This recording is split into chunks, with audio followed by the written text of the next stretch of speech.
So if you can please. Yes, sir. Okay. أعوذ بالله من الشيطان الرجيم. بسم الله الرحمن الرحيم. إنا أنزلنا إليك الكتاب بالحق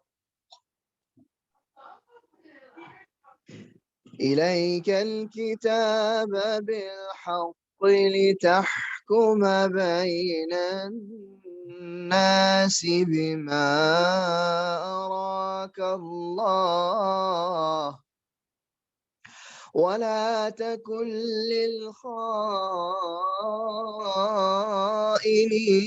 خصيما واستغفر الله إن الله كان غفورا رحيما ولا تجادل عن الذين يختانون أنفسهم إن الله لا يحب من كان خوانا أثيما يستخفون من الناس ولا يستخفون من الله وهو معهم إذ يبيتون ما لا يرضى من القول وكان الله بما يعملون محيطا ها أنتم هؤلاء جادلتم عنهم في الحياة الدنيا فمن يجادل الله عنهم يوم القيامة أم من يكون عليهم وكيلا ومن يعمل سوءا أو يظلم نفسه ثم يستغفر الله يجد الله غفورا رحيما ومن يكسب إثما فإنما يكسبه على نفسه وكان الله عليما حكيما ومن يكسب خطيئة أو إثما ثم يرم به بريئا ومن يكسب خطيئة أو إثما ثم يرم به بريئا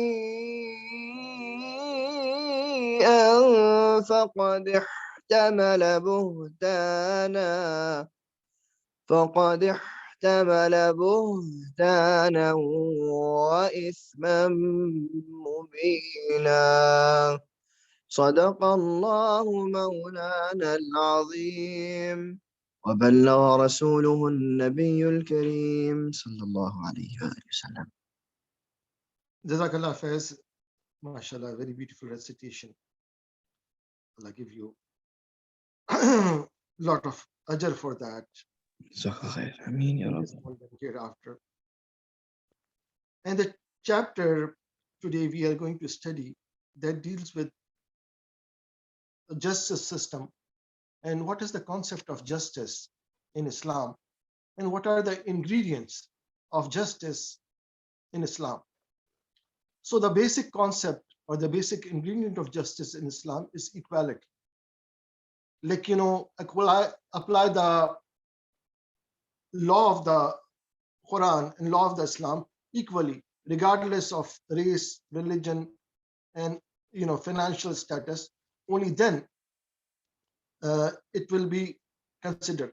And the trust that Nabi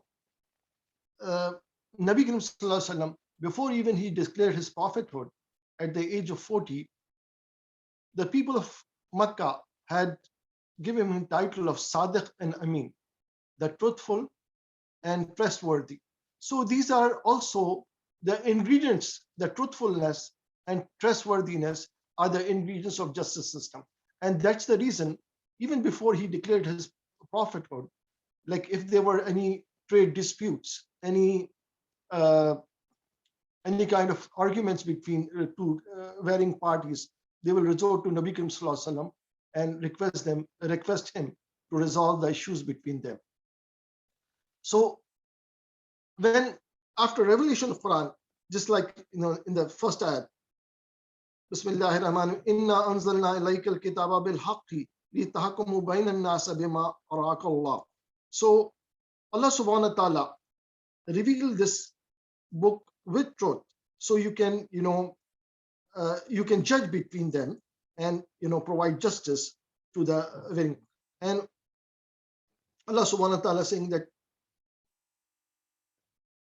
وَلَا تَقُلْ لِلْقَائِنِينَ خَصِيمًا, and do not argue for anybody who betray that trust. So basically, just like trustworthiness is the ingredient for that, and those people, Qainin, are the people who break that trust. They are the one,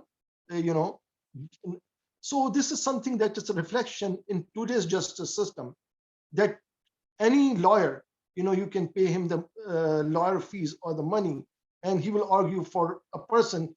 Even the lawyer would know that he's a criminal. So Allah subhanahu wa ta'ala is warning against those people, those lawyers, those people in the justice system, that and the background of this ayat is that it happened in Medina.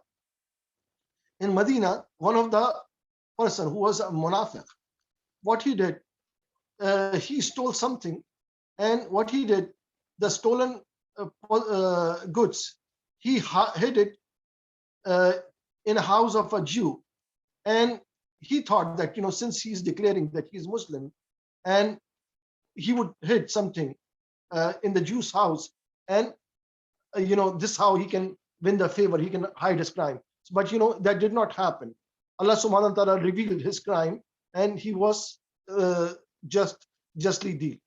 So Nabi Karim Sallallahu Alaihi Wasallam, when he would apply justice to people, he would equally, it happened that one woman from the Banu Makhzum tribe.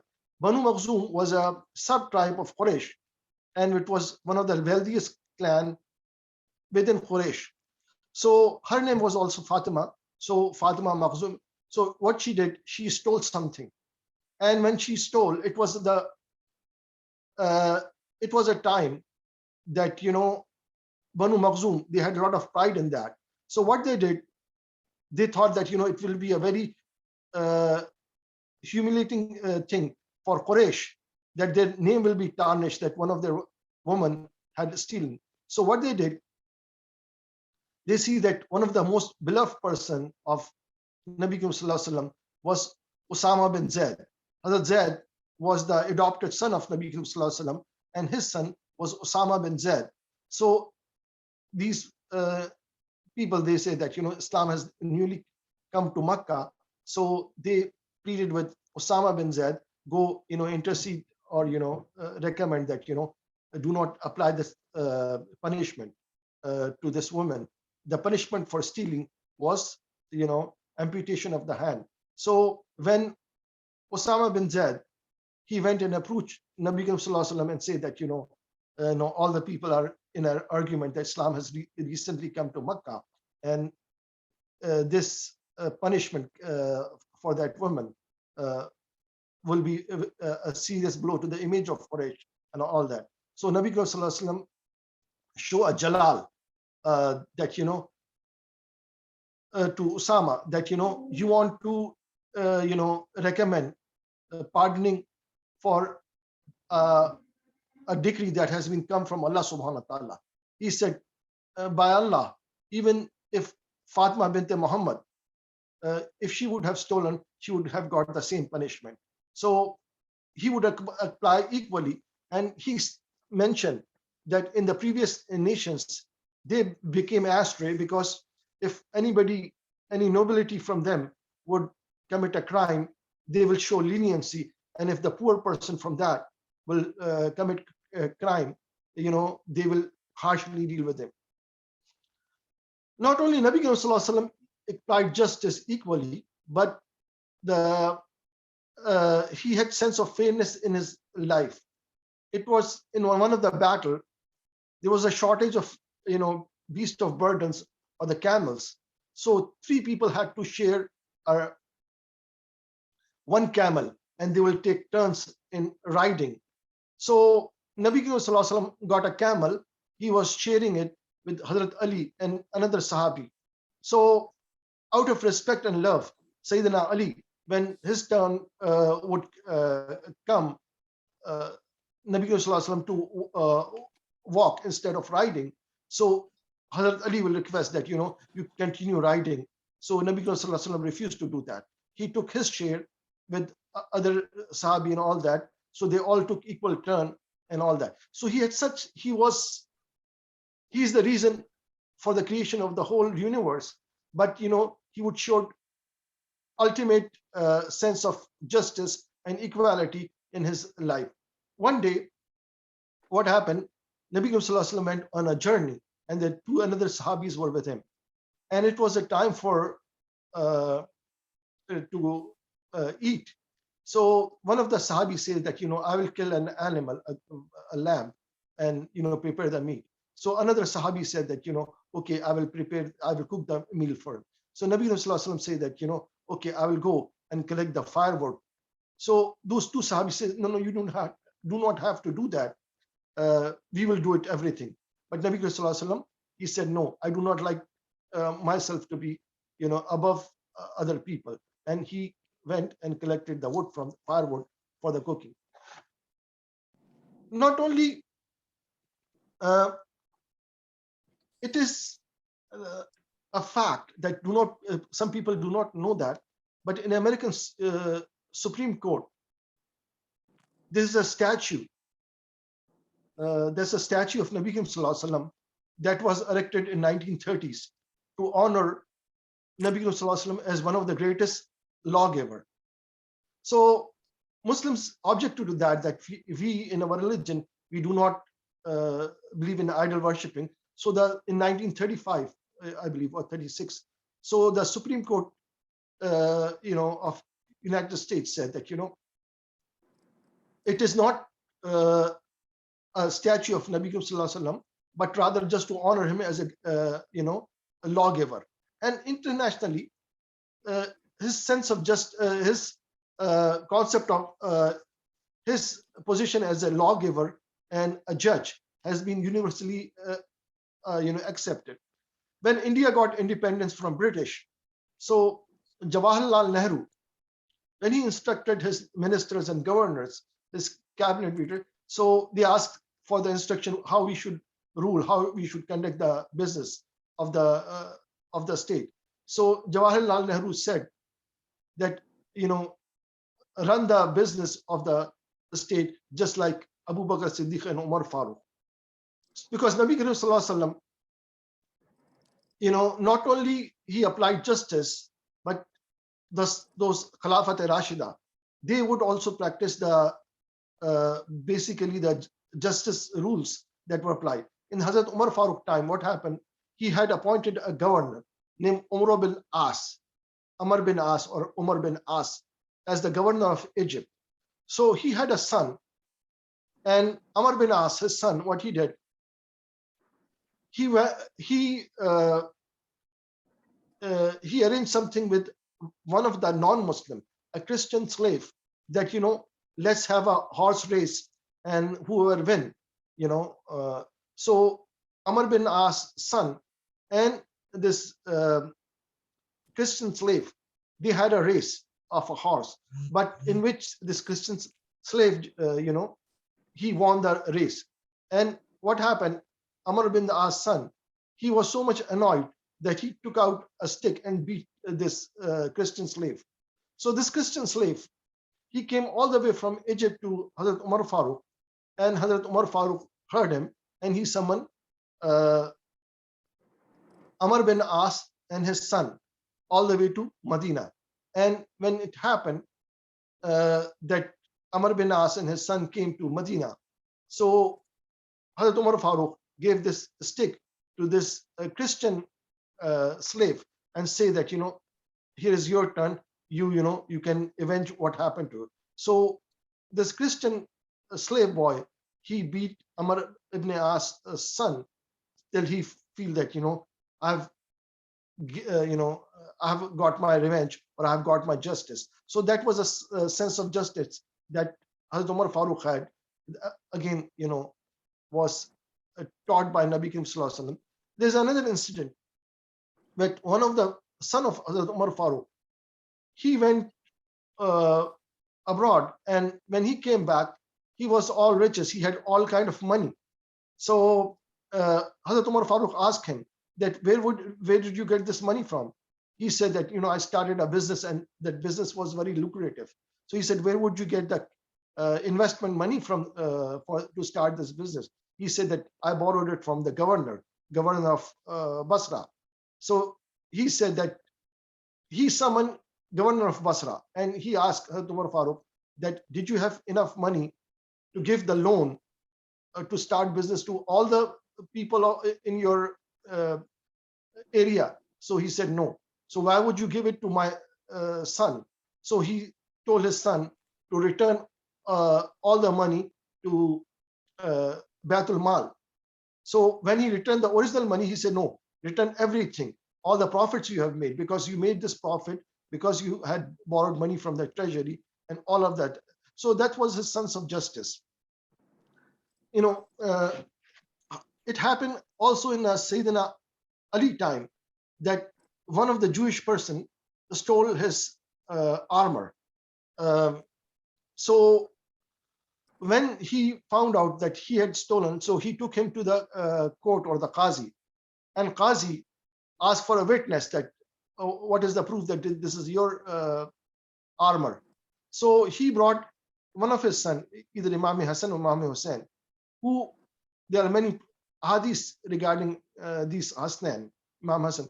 So when they gave the justice, the witness that indeed this armor belonged to my father, so but the judge, he rejected the witness, because he says a son's witness cannot be accepted for father. And that's why the Jew who stole the armor, he was let go, and he was not punished. So that Jew who had stolen, he was so much impressed with the justice system that I managed to steal the armor of the Khalifa, and his own son, who there are many ahadiths about, these are the sons who are called the Sardar of young people of Jannat, and even his witness was not accepted, and I was freed honorably. So he was so much impressed by the justice system that he accepted Islam. So not only Nabi Sallallahu Alaihi Wasallam, when he established the first Islamic state in Medina, his justice system was the one that created justice in Medina. He granted the full religious freedom to non-Muslims, to Jews and the idol worshippers. And because of that, there was a lot of peace and tranquility in the Medina. And in the following years, when Khilafat al-Rashida, all the areas that were conquered in the Khilafat al-Rashida time, not only they were conquered militarily and political conquest of those areas, but they accepted Islam. The main reason for that was the justice system, in which everybody was equally treated. And I will give you another incident that, during Hajj, what had happened, that one of the king from Yemen area, he had come, and he was wearing a long cloak doing the tawaf. And when he was doing tawaf, one of the slave, or when he one of the poor person, he uh, put his foot on the long cloak that this king was wearing, and king, he turned around and slapped him. So this poor person, he came to Hazrat Umar Farooq and said that such and such thing happened, such and such king slapped me. So Hazrat Umar Farooq summoned that king and he said that, a slap for a slap, so you slap him too. So he slapped that king, and that slap caused the thing that, when the king said that, what kind of religion is that, the slave and the king are equal. I slap him and he managed to slap me back through the justice system. So he went back to his native and reverted. But the teachings by Nabi Karim Sallallahu Alaihi Wasallam was such that Hazrat Umar Farooq never wavered. Justice was equally applied to everybody. That was concept of justice. So this is the first ayah that Allah subhanahu wa ta'ala brought this book with truthfulness. So that's why Nabi Karim Sallallahu Alaihi Wasallam would apply it. And Inna Allah kana ghafurur rahim. Allah is of forgiving. So those people who have done injustice, who have given the false witness. So these are as we discussed, that ingredient for good sound justice is trustworthiness, equality, and trust. So on the other hand, those people who have done the khaining are the people who break the trust, and those people who have falsely accused somebody, and they have Allah subhanahu wa ta'ala, if they repent, Allah subhanahu wa ta'ala is very firm. وَلَا تُجَادِلُوا أَنَّ الَّذِينَ يَخْتَانُوا أَنفُسَهُمْ. And do not argue for the people. So this is a sense of justice system that is Allah subhanahu wa ta'ala is giving mostly to the lawyer these days, or anybody who's involved in justice system. They do not argue for a person. So if a lawyer says that, my client has paid me, so I have to argue for this person, I know he's a criminal. So Allah subhanahu wa ta'ala is negative. وَلَا تُجَادِلُوا أَنَّ الَّذِينَ يَخْتَانُوا أَنفُسَهُمْ. So do not argue for those people who have betrayed their own souls. إِنَّ اللَّهَ لَا يُحِبُّ مَنْ كَانَ قَوَّانًا أَثِيمًا. And Allah does not like the people who break people's trust and those who commit crimes. So Allah subhanahu wa ta'ala said, يَسْتَخْفُونَ مِنَ النَّاسِ وَلَا يَسْتَخْفُونَ مِنَ اللَّهِ وَهُوَ مَعَهُمْ يُبَيِّتُونَ مَا لَا يَرْضَى مِنَ الْقَوْلِ. So you can hide your crime from the people, but you cannot hide it from Allah subhanahu wa ta'ala, because this was the one we are discussing, the justice system that Allah subhanahu wa ta'ala had established through his prophet, and later on by his khulfa in the Islamic Caliphate. But in the day of judgment, Allah subhanahu wa ta'ala will again do the justice for the people. And over there, nobody can hide their crime. In the day of judgment, your own limbs, your own arms, your own feet, if you have done something unjust, they will testify against you. So what kind of system? Just like, when the DNA system first came and was accepted in the judicial system, only then people realized that there were many people who were innocent. They went to the electric chair, and there were many people who were criminals, but they got away from there. But Allah subhanahu wa ta'ala, on the other hand, is saying that each and every incident will be recorded in your own hands. So what kind of system we have? Just like we have limited knowledge of DNA, fingerprints, and all that. But Allah subhanahu wa ta'ala, when he established the justice on the day of judgment, he says that, your own limbs will testify against it. So maybe your own limbs are recording all the incidents your hands are doing, your all that. Allah knows best. So Allah subhanahu wa ta'ala, Yamaluna Mohita. Allah's knowledge is covering everything that you are doing. And Allah subhanahu wa ta'ala next I say, Ha antum ha'ulai jadaltum anhum fil hayat ad-dunya. So you are arguing for those people. You know that they are criminals, but you are arguing for them. Faman yujadilu Allah anhum yawm al-qiyamah. And who will argue for them in the day of judgment? So, and amman yakunu alayhim wakila. And who will be their lawyer on the day of judgment? Nobody can do that, because nobody will be able in this world, in this justice system. There are a lot of people who have been falsely accused, falsely acquitted. But when Allah subhanahu wa ta'ala established his court, no criminal will be able to escape the justice system. And Allah subhanahu wa ta'ala is saying that if you repent, وَمَنْ يَعْمَلْ سُوءًا أَوْ يَظْلِمْ نَفْسُهُ ثُمَّ يَسْتَغْفِرُ اللَّهَ يَجِدْ اللَّهَ غَفُورًا رَحِيمًا. And those people who have done wrong to themselves, but if they repent, they will find that Allah subhanahu wa ta'ala is very forgiving, and he is very compassionate.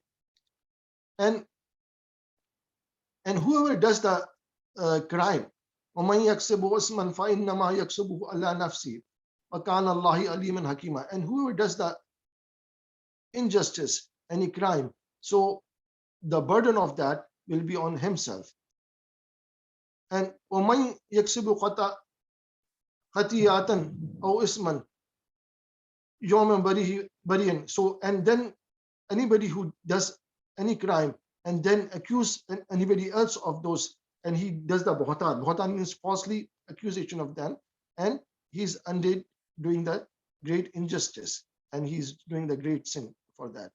So Allah subhanahu wa ta'ala guide us to the sense of justice, sense of fairness that is taught by Allah subhanahu wa ta'ala to his prophet and his sahabas of the prophet. So I will stop here, and inshallah if there's any questions or comments, please welcome.